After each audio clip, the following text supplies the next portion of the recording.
Hi everyone, எல்லாம் எப்படி இருக்கீங்க? நல்லா இருக்கீங்களா? நான் உங்கள் ஜெயா சர்வைப். என்னடா ரொம்ப நாள் கழிச்சு வீடியோ போடுறேன்னு பார்க்குறீங்களா? இப்போ தாங்க எல்லாமே பாடி ப்ராப்ளம் எல்லாம் சால்வ் ஆயிடுச்சு. Happy to see you all. இந்த மேலே இருக்க வீடியோ பாருங்களேன். ஒரு உடும்பு ஒரு எருமையை கடிச்சிடுச்சு. எருமை வலி தாங்க முடியாமல் ஓடிடுச்சு. உடும்பும் அது பாட்டுக்கு போயிடுச்சு. நாளடைவில் அந்த எருமையோட உடல்நிலை பாதிச்சு அது இறந்துடுச்சு.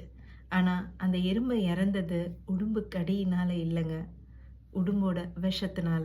அதே மாதிரி தான் மற்றவங்க பேசுகிற வார்த்தைகளும் சரி.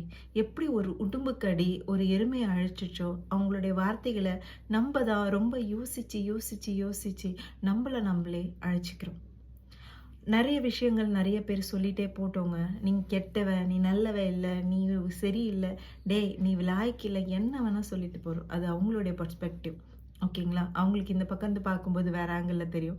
நம்மளோட சுச்சுவேஷனில் நமக்கு வேறு மாதிரி தெரியும். அதை நம்மளே யோசிச்சு நாள் ஃபுல்லாக உங்களை அழிச்சிக்கிறத விட போயா, அது உன்னுடைய தாட்டு சரியா, நான் தப்பு பண்ணுறேன்னா அதை நான் கரெக்ட் பண்ணிக்கிறேன், இல்லை என் மனசுக்கு அது கரெக்டாக படுதா அப்படின்னு சொல்லிட்டு நீங்கள் போயிட்டே இருக்கணும். அதை விட்டுட்டு ரொம்ப யோசிச்சிருந்தீங்கன்னா எப்படி ஒரு உடும்புக்கு அடி ஒரு எருமையை அழிச்சிச்சோ அதே மாதிரி அவங்களுடைய வார்த்தைகளும் உங்களை அழிச்சிடும். நீங்கள் பதிலுக்கு ரியாக்ட் பண்ணாதீங்க.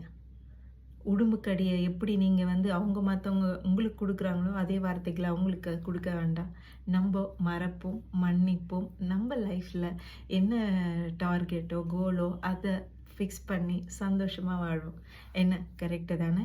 ஸோ இந்த மாதிரி நிறைய வீடியோக்களோட உங்களை நான் டெய்லியும் மீட் பண்ணுறேன். ஜேஎஸ்ஆர் வைபை மறக்காமல் சப்ஸ்கிரைப் பண்ணுங்கள். இணைந்திருப்போம்.